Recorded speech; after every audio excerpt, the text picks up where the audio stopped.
Okay, so I'm at Kicking Horse Campground. It's my last night on my Van to Can trip. So I wanted to go over how I've packed my Apidura Expedition series bikepacking packs. Mostly just for myself, so I have a reference next time I go to do this, so I don't have to try to relearn everything that I learned on this trip. So I'll start with the frame pack. This is their large frame pack. So in the side pocket, I've kept kind of the big long items. So I have the pump in here.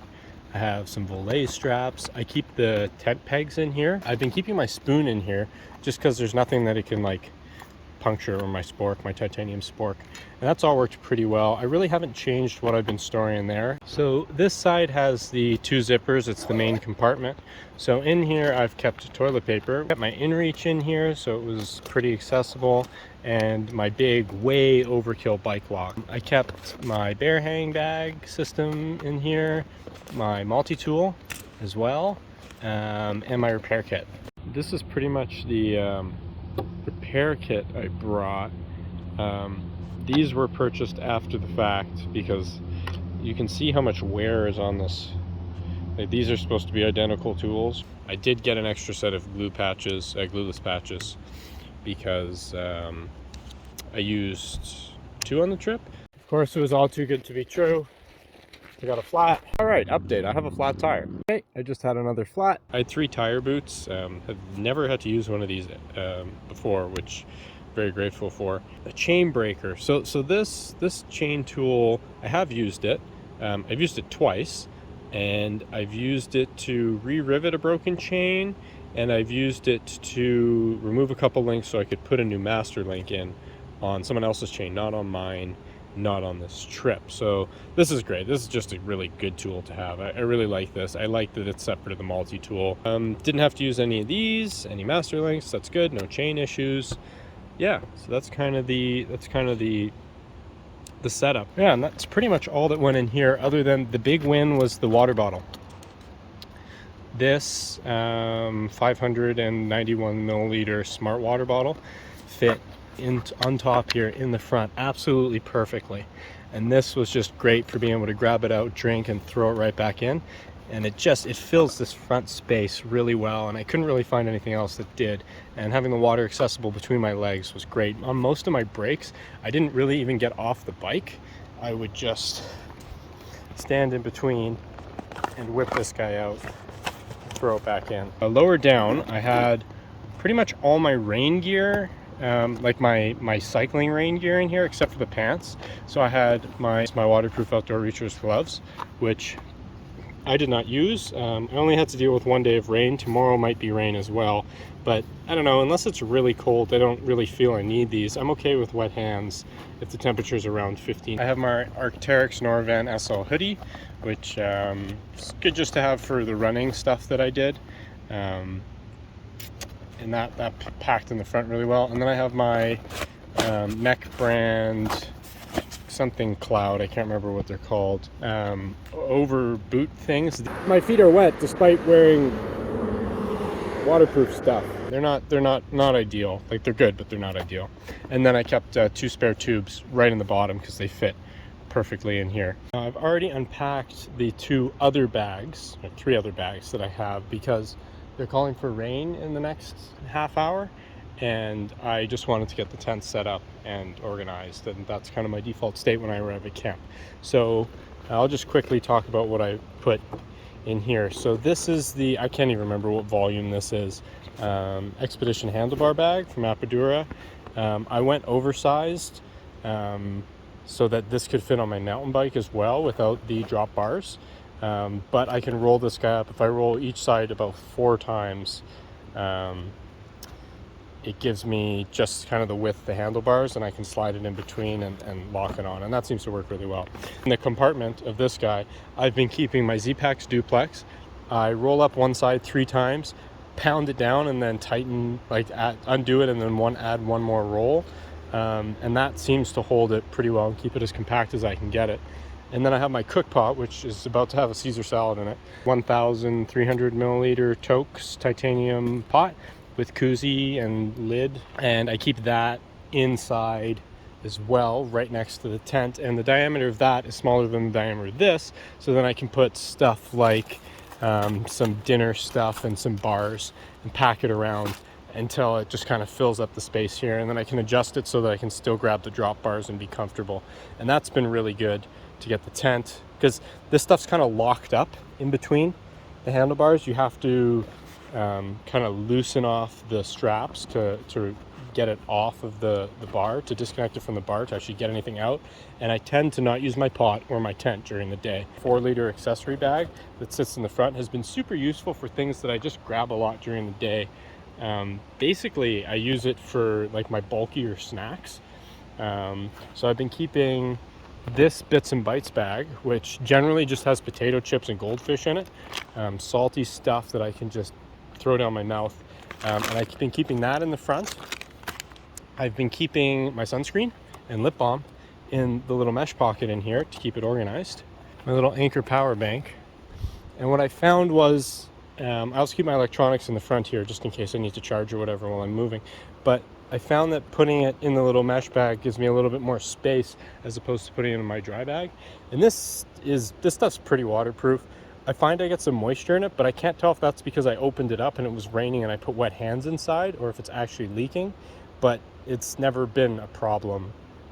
These guys, I had a zipper tear. This zipper blew last year while I was doing my shakedown rides. Apidura offered to repair it, but I had to ship it to them at my own cost. And for the same price, I was able to get a local shop to do it, and then I didn't have to fly this to Europe. So they were great with customer service, but I didn't feel it was necessary to fly the bag to Europe and then have them fly it back, when I could just have a local shop and support my local craftsmen, my local tailors. So I smashed this guy in here at the side, and then I also put this electronics dry bag with my cables and a whole bunch of just other miscellaneous stuff in there. Headlamp stays in there. I have tape in there, Luco tape for my feet in case I ran into some problems, which I didn't on this trip, which was great. Yeah, I also keep like fruit in there because it doesn't get smashed up as much as it does in my backpack.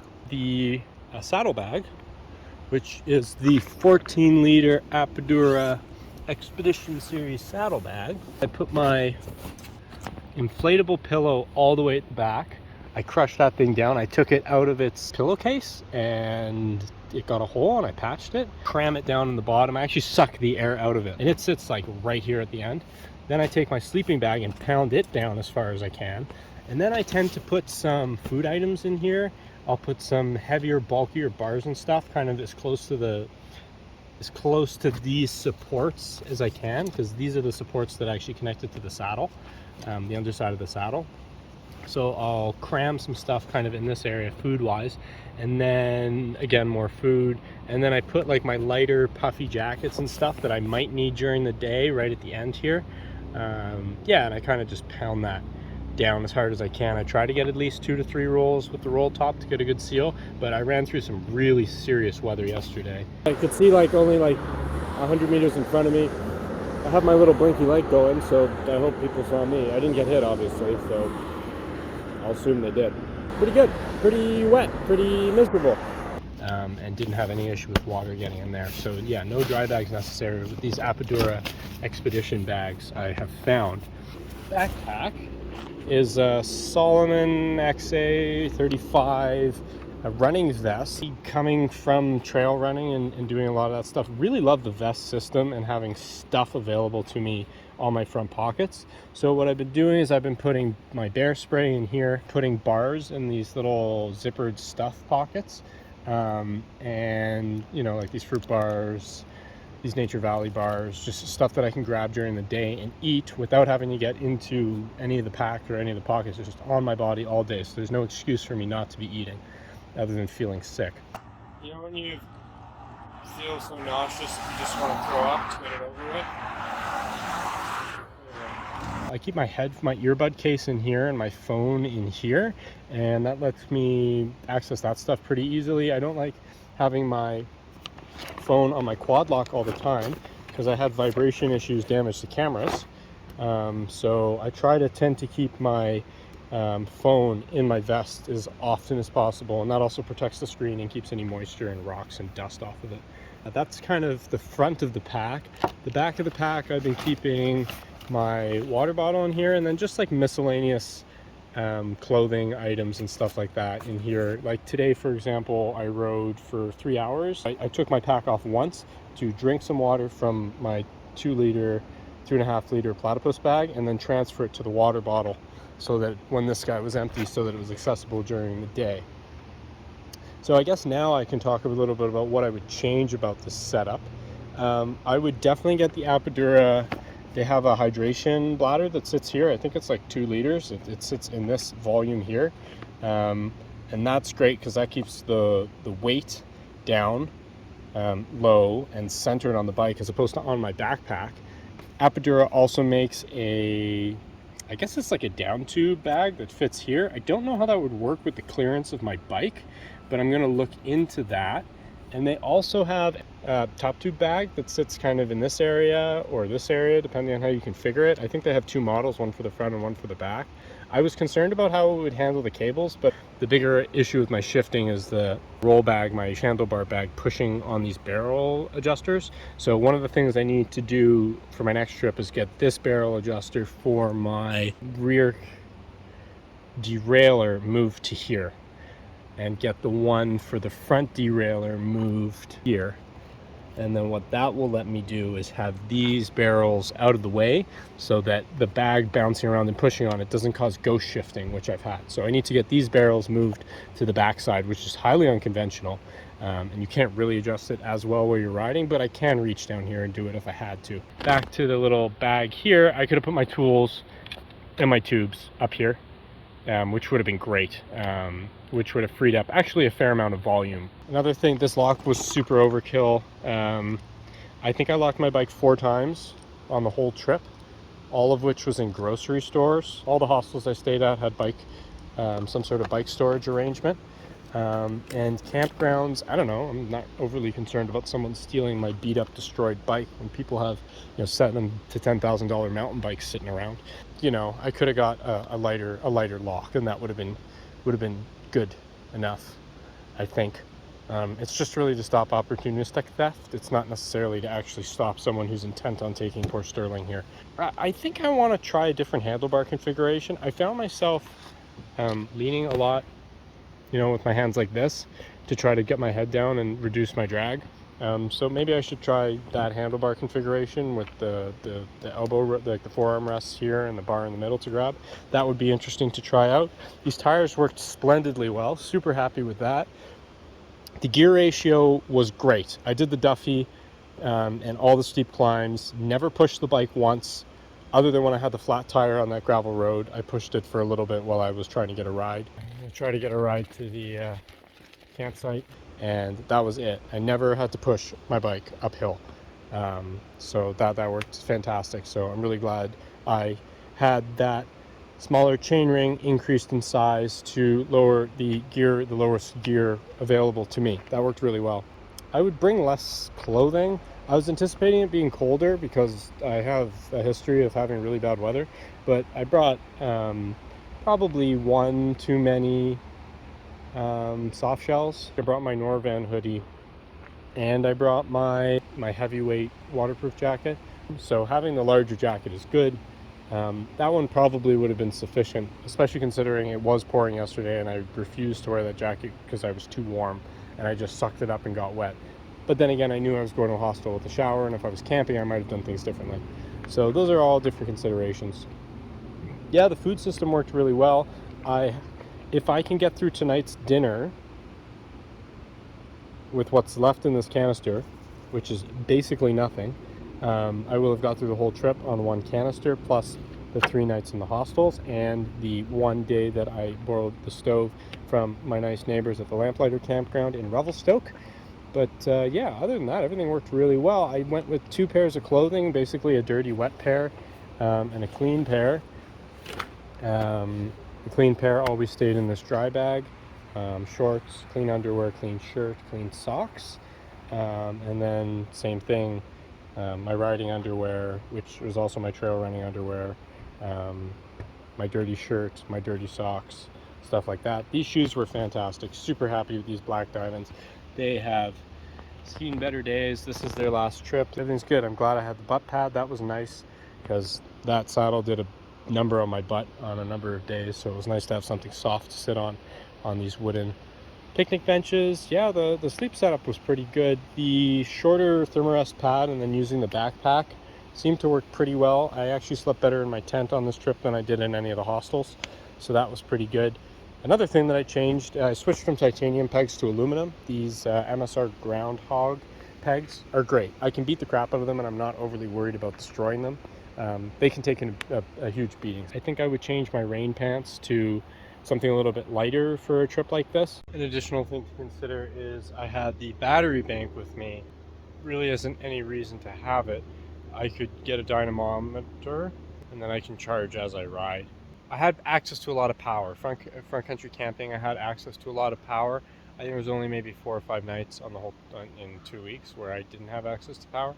So is the 300 grams for the bank worth it? I don't know. I want to touch on the Leatherman that I brought as well. It's a titanium Leatherman Charge. Very nice. I like this tool a lot. I brought a bunch of bits with it.